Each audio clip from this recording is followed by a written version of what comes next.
Assalamualaikum, selamat datang kembali di pembahasan mendalam kita. Kali ini kita mau menyelami sebuah topik yang rasanya dekat banget ya di hati kita semua selama bulan Ramadan, hubungan kita dengan Al-Quran. Anda kan sudah mengirimkan beberapa pemikiran yang luar biasa dan kayaknya kita semua ngerasain ya ada tarikan yang lebih kuat gitu untuk buka Al-Quran di bulan ini. Betul sekali. Assalamualaikum. Jadi mari kita bedah bareng-bareng ya. Apa sih sebetulnya yang bikin interaksi kita dengan Al-Quran di bulan ini tuh rasanya spesial banget. Kita akan kupas tuntas dari pahalanya yang katanya berlipat ganda sampai jadi pembela kita nanti. Iya, dan yang menarik, ini tuh bukan cuma soal kewajiban loh, tapi lebih ke, cara kita menemukan ketenangan, semacam nutrisi spiritual di tengah kesibukan kita yang, ya ampun, padat banget kan? Oke, mari kita mulai dari yang paling dasar dulu. Ada julukan yang sering banget kita dengar. Ramadan itu Syahrul Quran, bulannya Al-Quran. Nah, itu asalnya dari mana sih? Cuma kiasan aja atau memang ada dasar teologisnya yang kuat? Pertanyaan bagus banget. Jadi sebutan itu bukan sekedar kiasan puitis. Akarnya itu, kuat banget.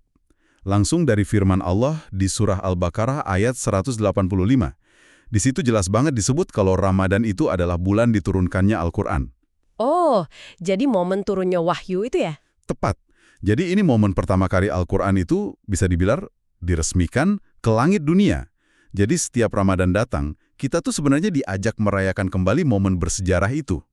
Kita kayak lagi nyambungin diri ke frekuensi asli dari peristiwa agung itu. Wah, itu perspektif yang beda banget. Jadi bukan cuma tradisi, ayo ngaji lebih banyak, tapi ini perayaan ulang tahun turunnya petunjuk hidup kita ya.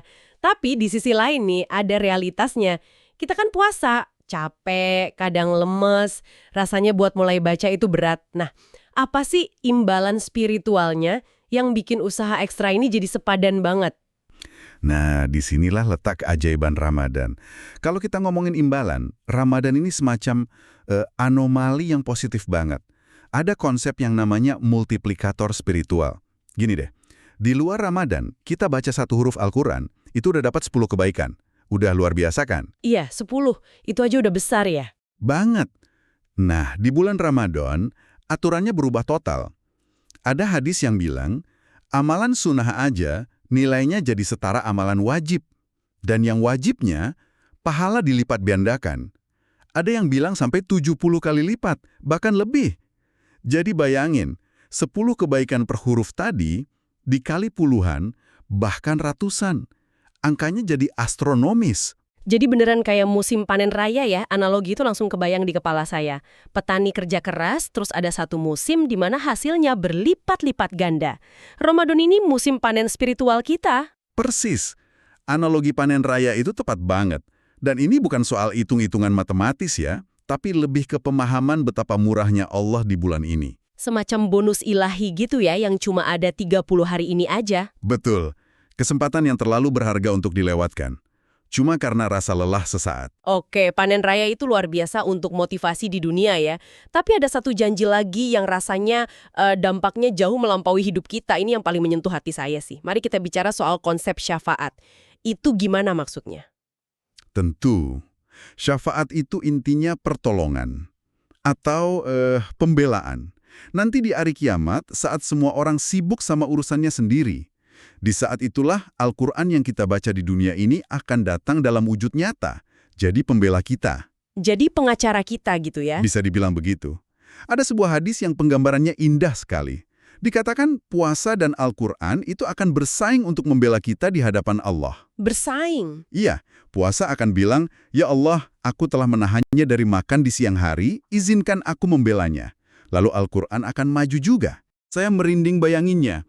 Ini mengubah Al-Quran dari sekedar buku jadi sahabat setia yang beneran bakal bela kita. Saya mau kutip langsung deh perkataan Al-Quran dari hadis itu, karena ini personal banget.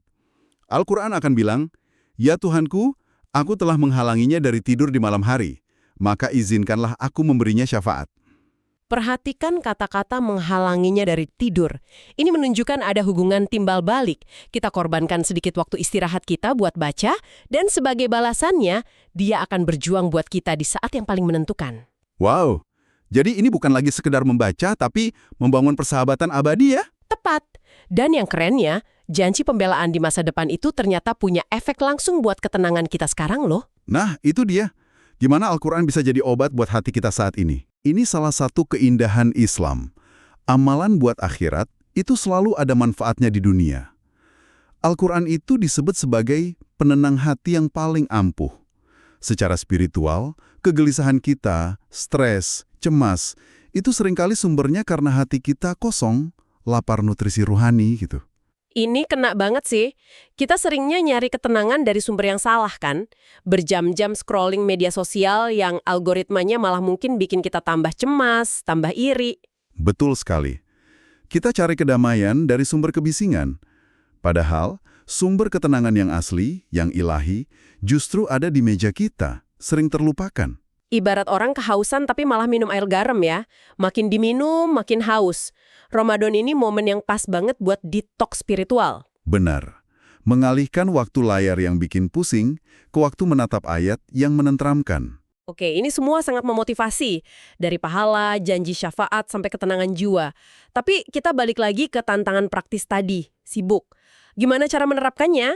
Ada satu strategi yang kayaknya realistis banget nih, mari kita bahas. Kuncinya itu mengubah pola pikir. Dari beban menjadi cicilan.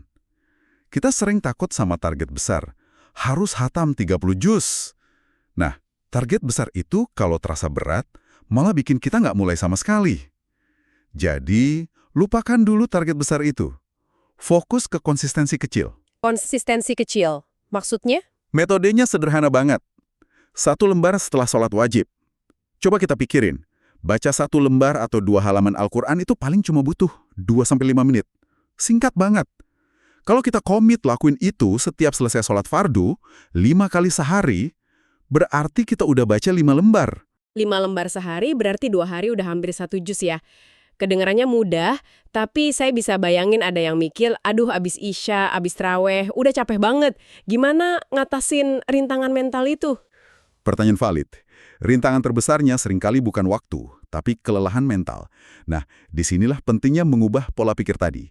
Jangan lihat itu sebagai tugas tambahan, tapi sebagai momen istirahat atau momen recharge jiwa sebelum tidur. Daripada buka ponsel lagi, coba buka mushaf. Mungkin awalnya agak berat, tapi setelah beberapa hari, insya Allah jadi kebiasaan yang menenangkan. Bener juga, dan ini menggarisbawahi prinsip kunci yang juga disebut istiqomah. Sedikit tapi rutin, itu jauh lebih baik daripada banyak tapi cuma sekali. Tepat. Metode ini melatih disiplin dan bikin interaksi dengan Al-Quran jadi bagian alami dari hari kita. Bukan sesuatu yang harus disempatkan kalau ada waktu luang. Karena waktu luang itu mitos ya, nggak pernah datang. Betul, tapi waktu setelah sholat itu pasti ada 5 kali sehari. Oke, jadi kita udah mengupas banyak hal ya. Mulai dari ikatan sakral Ramadan dan Al-Quran, panen raya pahala, janji syafaat, sampai strategi praktis 1 lembar setelah sholat. Sebagai penutup, mungkin ada satu pesan penting yang perlu kita bawa. Tujuan semua ini sejatinya bukan cuma menyelesaikan bacaan dari sampul ke sampul. Itu langkah awal yang bagus. Tapi tantangan sesungguhnya adalah mencoba meresapi maknanya. Bukan cuma membaca tapi mendengarkan ya. Betul. Menjadikan momen itu sebagai sebuah dialog, bukan monolog. Kita baca firman-Nya, terus kita berhenti sejenak. Tanya ke diri sendiri, apa ya pesan ayat ini buat aku hari ini? Disitulah transformasi sejati terjadi. Pengingat yang sangat kuat. Bukan melafalkan tapi merenungkan. Ini akan mengubahnya dari ritual tahunan jadi hubungan yang hidup.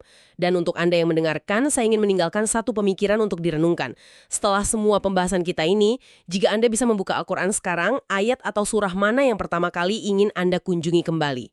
Bukan cuma untuk dibaca, tapi untuk benar-benar didengarkan pesannya untuk Anda pribadi di sisa Ramadan ini.